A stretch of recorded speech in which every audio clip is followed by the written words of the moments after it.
Menko PMK Muhadjir Effendi angkat bicara soal potongan gaji pekerja untuk program pensiun tambahan.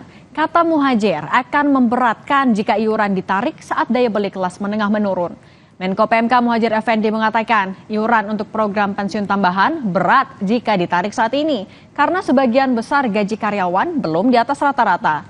Menurut Muhadjir, faktor lain yang perlu ditimbang yakni menurunnya daya beli kelas menengah akan semakin memberatkan jika kelas menengah dibebani tambahan iuran pensiun. Dan di luar jaminan hari tua itu harus dipertimbangkan soal penarikannya itu, iurannya itu, pemotongan iuran itu. Karena sebagian besar gaji karyawan itu kan masih belum di atas rata-rata ya. Nah, cuman sekarang ini yang harus kita perhatikan juga kan menurunnya daya beli kelas menengah kan. Kalau menurunnya daya beli kelas menengah ini kemudian ditambah lagi ada penambahan iuran untuk pensiun itu, saya kira terlalu berat untuk sekarang.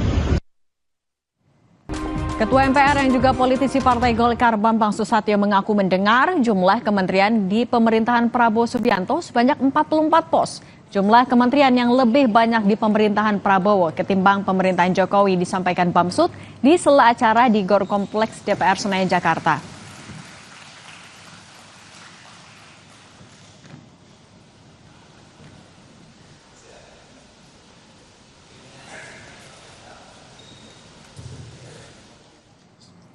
Informasi tadi menutup Kompas Petang hari ini. Saya Cindy Permadi. Dan saya Rahmat Ibrahim. Terima kasih. Sampai jumpa.